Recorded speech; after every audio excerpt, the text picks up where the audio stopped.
Hello दोस्तों, नमस्ते, प्रणाम, हर हर महादेव। दोस्तों हम वीडियो लेके आ गए। आप लोग हमारा वीडियो फुल वॉच करके देखिए और लाइक, सब्सक्राइब और अच्छा कमेंट करिए। दोस्तों गलत कमेंट मत करिएगा।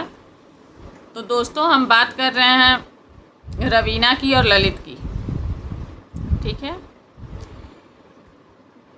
रवीना इस समय बहुत ज़्यादा परेशान है। उसके मम्मी पापा की तबीयत, मम्मी की तो सर्जरी हुई तो ठीक हो गई, लेकिन पापा उसके एडमिट हैं। उस पर अकेली है, वो परेशान है इस समय और दुखी भी है, देखने से चेहरे से ही लग रहा है।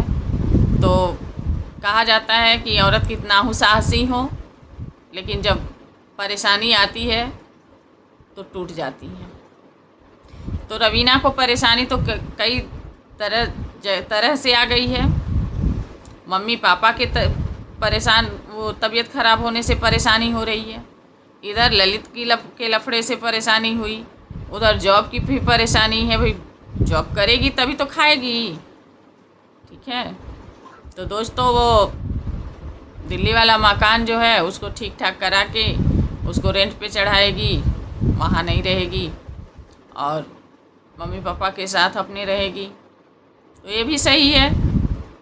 और रही बात ललित की, ललित का भी चेहरा उदास रहता है। बहुत कम ही जो है वो भी हंसता है, मुस्कुराता है। तो अफसोस तो दोनों को है।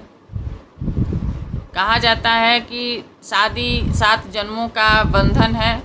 शादी कभी करो तो उसको निभाओ, चाहे वो अरेंज मैरिज हो या कोर्ट मैरिज हो। तो आप लोग समझ बूझ के अगर आज किए होते ये शादी तो ये नौबत नहीं आती, ये दिक्कत नहीं होती आप लोगों को कि आप लोग अलग हो जाते।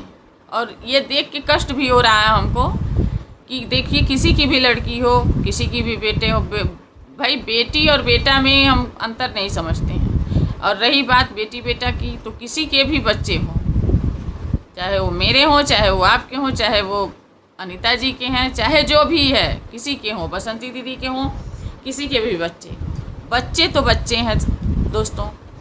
बच्चों को हमेशा अच्छी शिक्षा देनी चाहिए। ठीक है, तो अगर आज दोनों एक साथ रहते तो वो दोनों भी खुश रहते। लेकिन देखिए ललित का भी चेहरा उतर गया है और हमेशा गुमसुम रहता है, दुखी रहता है। वीडियो बनानी रहती है तो थोड़ा हंसता बोलता है, अरे बोलेगा नहीं, हंसेगा नहीं तो कैसे वीडियो बनाएगा। और रही बात रवीना की, तो रवीना तो 100% एकदम दुखी ही है, उसको दिक्कत है। तो ललित को ऐसा नहीं करना चाहिए था।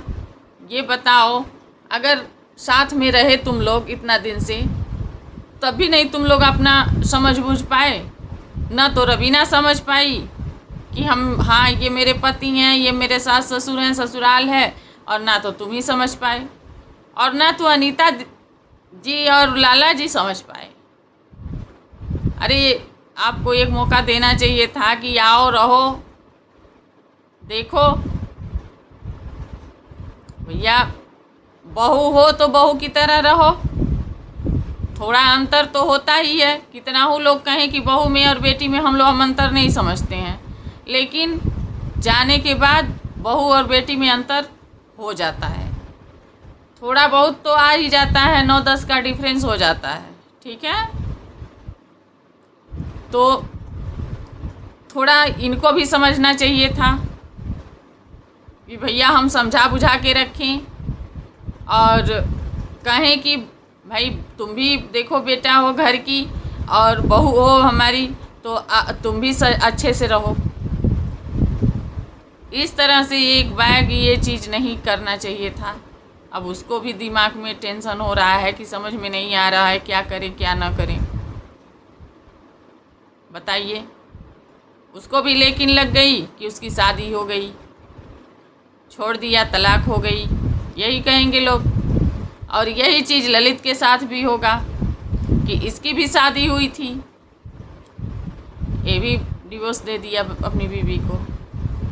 तो इज्जत बचाने के से, इज्जत उछालने से अच्छा है कि इज्जत बचा लीजिए आप लोग। दोनों लोग सेटलमेंट हो जाइए बात करके।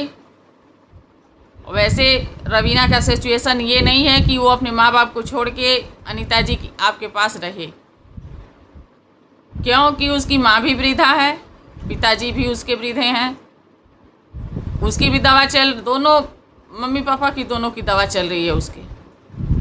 तो वो छोड़ के ये कहिए कि आपके पास रहे तो नहीं रह पाएगी। ये तो हम देख रहे हैं उसके वीडियो में।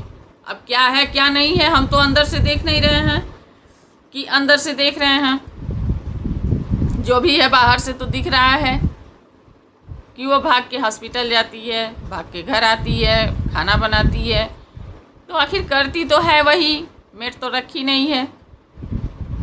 तो ये चीज़ रवीना तुमको ससुराल में भी करना चाहिए था। देखो बेटा, ससुराल में अगर की होती तो आज दिन तुम्हारा ससुराल का रिश्ता बना रहता, टूटता नहीं।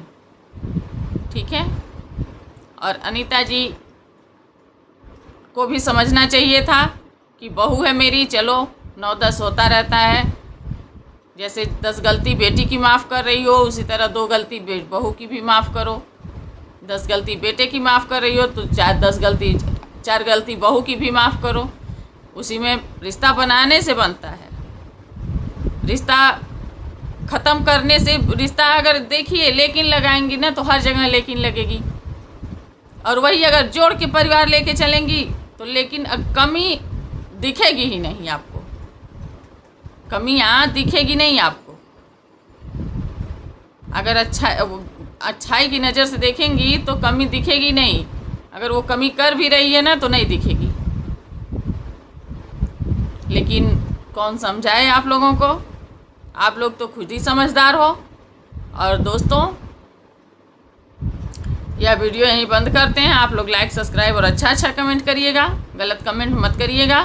यह वीडियो किसी को ठेस पहुंचाने के लिए नहीं है। और तब तक के लिए जय श्री कृष्णा, राधे राधे दोस्तों।